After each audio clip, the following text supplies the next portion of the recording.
Hello everybody, Steve the Amateur Historian. It is July 11th, 2021.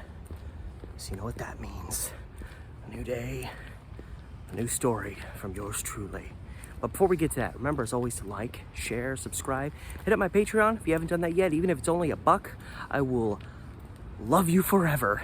And I'm trying to post there multiple times a week. A lot of extra content just piling up slowly on there that you can only get access to if you become a Patreon supporter now. The link to that is in the description with this video, as well as the links to my Instagram, Facebook, TikTok, and Reddit subreddit pages.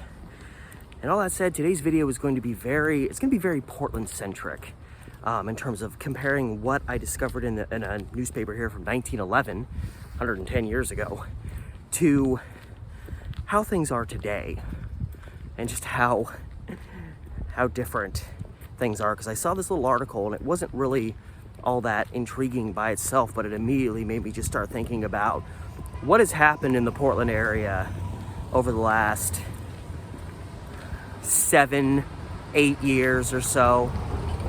So that's going to be the focus of today's video. Let's get to it.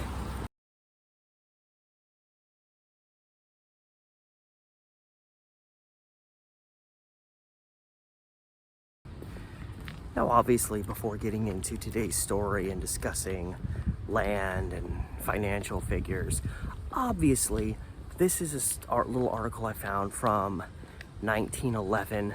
I'm well aware at how much the cost of things has changed from then to now. So just don't get caught up. I know someone's gonna be like, this guy's talking about how stuff was like cheaper then and it isn't now, like, duh. And just, you're missing the point. It's just merely a comparison between two different times. So in this article, a group purchased a rather large chunk of property at the southwest corner of what would today be, they only say it's 14th and Market.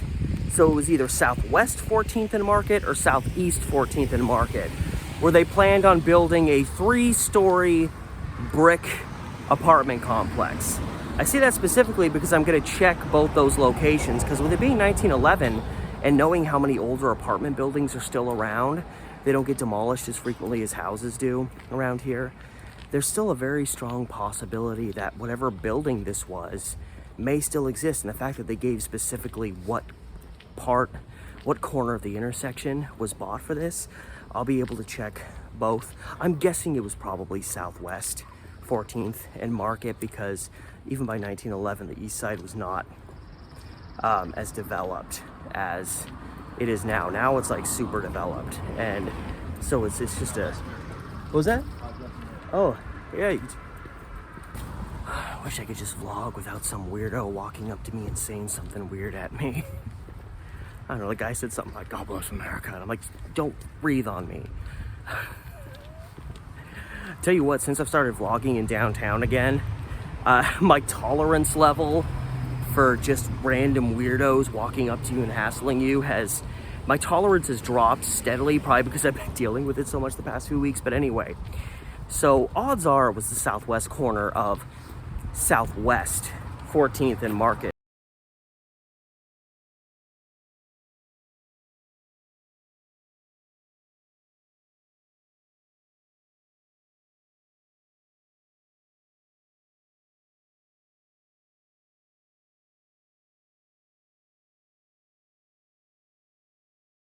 And this land had been purchased for $11,500. Now again, duh, it's 1911. Stuff is considerably cheaper back then because the cost of the dollar was a lot more.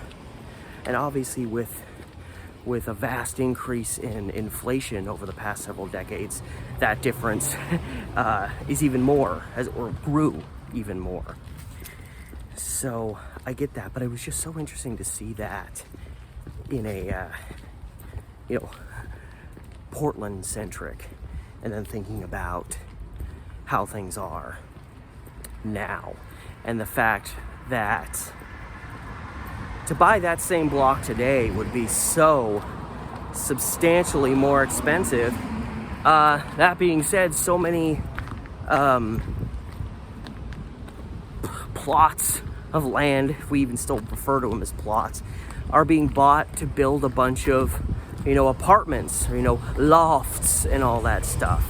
They get built, and that's become like the big thing in this city over the past, again, 7-8 years. It's just those have just come flying out of the woodwork and are a lot more expensive than your average run-of-the-mill apartments, and are doing their little part to make living in Portland a little bit more difficult for those that don't have a very, thick bank account. And so I don't know, I saw that little article, and I saw this little piece of land being purchased for only $11,500 in this city. And it really just, I don't know, it just got me to thinking a lot about the cost of things now. And that probably would have been a fairly normal price back then. I'm not really certain. But it started making me think about, all the new apartments in this city, a lot of which are sitting empty. I know a couple years ago they came out with a report that said of all these like new developments they've made, like there was like 60,000 vacant units. And it's because they keep building these lofts and these apartments that charge you an arm and a leg to live there. And most of the people that are in the most dire need of housing in this city can't afford those prices. So what, do you think tens of thousands of people are just going to relocate to Portland and magically fill up all these vacant lots? No, they need to be more affordable so that people that actually need a place to live will move in there. But developers don't care. All they care about is how thick their bank account is. That's the second time I've used that terminology, and I don't know if I like it. I feel like there's got to be a better way. So it also obviously intrigued me in terms of, I wonder if because they don't say, obviously the apartment hadn't even been built yet, they just had purchased the land. I really am wondering and interested to see if that is actually still around, the apartment in question. But yeah, it just made me start thinking about, lots of apartments. Me and my girlfriend got an apartment up here. It's one of the cheapest things around. We're paying $10.30 a month. It's about as cheap as an apartment gets. And yeah, we're not quite in Portland, but still, you're lucky if you can find anything down in the $1,000 range, even if it's super tiny. But of course, things don't change, construction, building a new building for what have you. It's always been an investment. It's always been about making money. That's understandable, and that's fine as long as you're providing decent housing to people that they can actually kind of afford, which is not really the case here. But one of the guys that purchased this land was named L.B. Schneider. The other guy that bought it with him was a guy named Ellis. The article didn't mention much about him, but they mentioned that Snyder had run a pretty profitable store in San Francisco, kind of sold out all of his interests between San Francisco and Oakland, took that money and moved his family to Portland. It was saying, I'm looking forward to, making profits in a new, I don't know, maybe he just thought Portland was the next place to really start booming. Whatever the circumstances are, he dove in to, he moved his family to Portland and almost immediately snatched up this piece of property as an investment opportunity. Build some apartments, get some people moved in. People could actually afford apartments in this city back then, even if they were, flat broke. So it was probably a pretty smart idea. And of course, all of these apartments that are up in this city today, it's 100% about a return on investment. Most of these, big lofts that they're building, these really expensive, $1 million houses, a lot of them were built on land that previously had, a smaller home there that, these developers bought up for probably, between $150,000 and $300,000. And then they build sometimes 2 homes there, and they can make, $1.5 million off of that in some cases. So, it's an investment, no kidding. But I know it was just very interesting to see something from 110 years ago in relation to investments in property and that whole element with how things have become in Portland. So I just, what really pulled me in was just literally just looking at the raw numbers by themselves, nothing else included. And it's just so interesting to think that once upon a time in this world, particularly Portland, that someone could buy like a whole corner lot, like almost a quarter of a whole city block. And this is, presumably Southwest 14th and Market. Hello. This is 14th and Market. Like, this was pretty good property. This wasn't property out in the sticks. This wasn't buying Alaska for 2 cents an acre or whatever it was we got Alaska for. But it's just so interesting to think that once upon a time you could buy practically almost a full quarter of a block, decent property, and they spent less money on it than me and my girlfriend are gonna pay on rent for a year. And we have, one of the cheapest apartments you can get in this area. But still, when all is said and done, we're gonna end up spending, between like $13,000 and $14,000 on rent. So again, I get we're talking about incidences that are more than a century apart. I just liked looking at just, comparing two places in time and just being like, wow, things have changed, but no, things really have changed. And of course, you're not really going to see an extreme that big in a lot of places other than Portland. And of course, other places that either are already expensive to live in or have been becoming more rapidly expensive to live in. Obviously, San Francisco, you can look at the prices of things back around the turn of the century, see what that same place is going for now and say, oh my God. Again, I know it's been over a century, but wow, that is a spike. And then you think most people are paying $1,500, $2,000 a month in rent. They're already paying more than this property was worth in like 5 months of rent. So I saw that article. I saw particularly the price figure, which was in the title of the article, so it was right there in your face.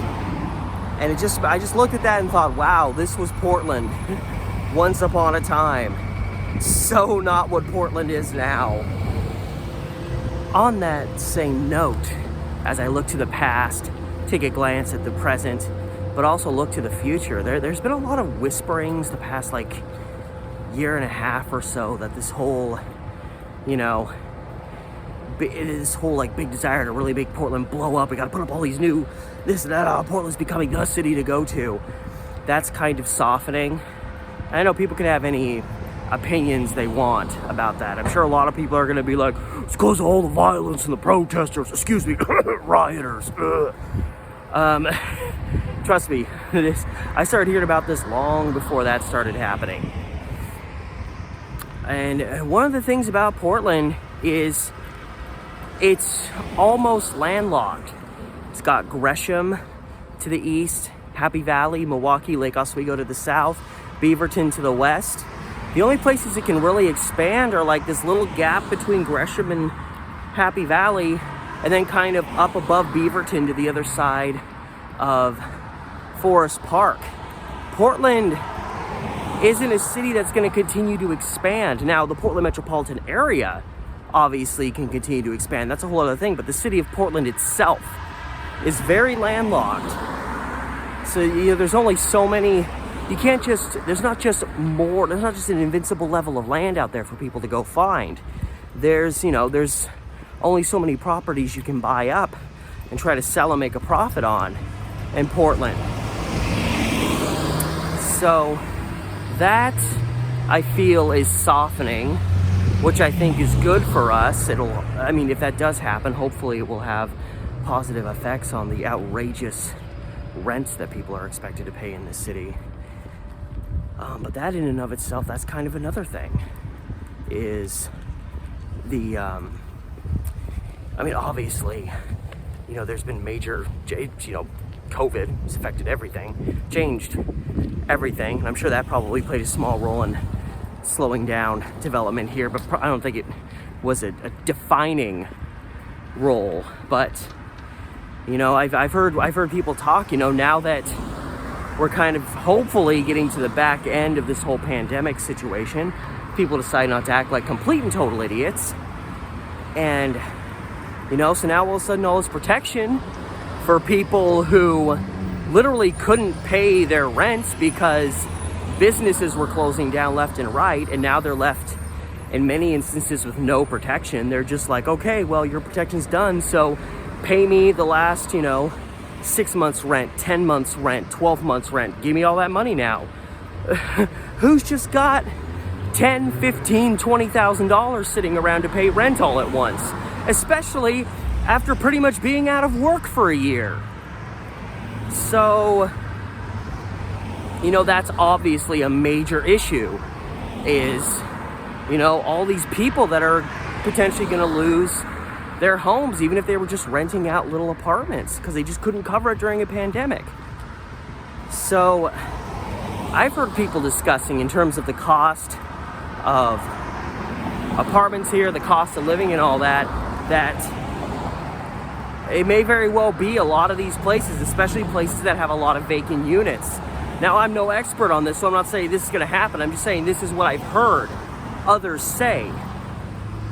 So a lot of these places, you know, they're thinking they may end up just having to drastically drop the cost of rent at certain places to get people back in. And, you know, it's just, there's already so many places in this city and metropolitan area. I keep saying this city, I'm not even in Portland right now, but there's so many places that already don't have many tenants. And it's like, we already have a massive homeless problem. Now a bunch of people that are just trying to survive after a pandemic are potentially getting thrown out of their apartments, creating a potential for an astronomically higher number of people on the street who, you know, I mean, a lot of them are just going to probably just have to leave town and hope they can, you know, rediscover their life somewhere else. So I've heard whispers that depending on how severe it is, you know, all these people potentially losing their homes because they don't have thousands of dollars just stored away somewhere to suddenly pay all their back rent, that we could be seeing drastic falls, you know, $1,200 a month apartments going for like $500-$600 a month. Again, I'm not an expert. I don't know that this is going to happen. I'm not claiming it's going to happen. I'm just saying, I'm just saying that's what I've heard. So, you know, it's tragic in terms of all the people losing their homes, but it's also, you know, it's just a sign. You know, everything's a business now.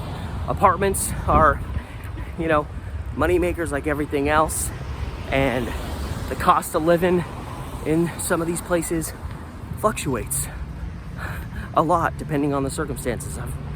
However, around here, it's usually fluctuating more upward than downward. So, I mean, all that stuff remains to be seen. I just think that's interesting, and I'm interested in kind of keeping my eye over the next year or two or even 5 as to what happens in relation to the costs, particularly of rental units, apartments, things like that, and what people are paying monthly in this city. Of course, even if that happens, once things potentially stabilize, then they'll just jack the prices up again steadily over time, because it's that's what it's all about, the almighty cash. And that's why we're so screwed up, unfortunately. So that's it. You know, I knew this was going to kind of end up being kind of a rambling video. Not even a whole lot of it was really focused in on the article at hand, but it's just, if you haven't lived in Portland, you got to know that is a topic that is endlessly discussed around here, is the cost of living, the rent hikes, the demolition / development epidemic is really what it is that has taken over this city. We've seen lots of not just beautiful historical buildings get destroyed, but we've seen a lot of affordable housing options for people disappear because some developer buys up that property, demos the home there, and builds something for 2, 3, sometimes 4 times the price. And when you do that, all of a sudden the percentage of people that can afford to move into said property, dwindles considerably. So, it's, we've had COVID. Nobody really knows exactly what's going on with anything anymore. But that's been, one of the biggest issues in this city for the last several years. And it's all tied into how much your home's gonna cost. I mean, that's really it. Just the cost of just having shelter over your head and how much harder and harder it's getting here. It's like they're trying to turn us into the next San Francisco, and they're gonna end up turning us into the next Detroit at the rate they're going. So that's it. I'm gonna cut myself off there. That is today's video. A little all over the place, but got me talking about something that I think about a lot and have thought about a lot recently, but don't talk about too much on my channel. So this is a chance for me to just go blah. So I'd like to thank you so much for stopping by. If you made it to the end of this video and listened to all this ranting, I appreciate it. You're a real trooper, a true supporter. And if you are a supporter, you're new, you haven't done it yet, remember to like the video, subscribe, share it around if you want, but subscribe to the channel if you haven't done that yet. And hit up my Patreon if you want to help me out that way. I'm trying to post, multiple times a week, a lot of extra content building up that you can only see if you become a Patreon supporter today. And even if you just give me $1 a month, that's enough to give you access to all that stuff, and you'll have my you'll have my, oh God, I can't talk anymore. My love, my support, and my admiration. How about that? The link to that is in the description with this video, as well as the links to my Instagram, Facebook, TikTok, and my Reddit subreddit. So all that said, this has been Steve, the Amateur Historian, and I'll see you tomorrow.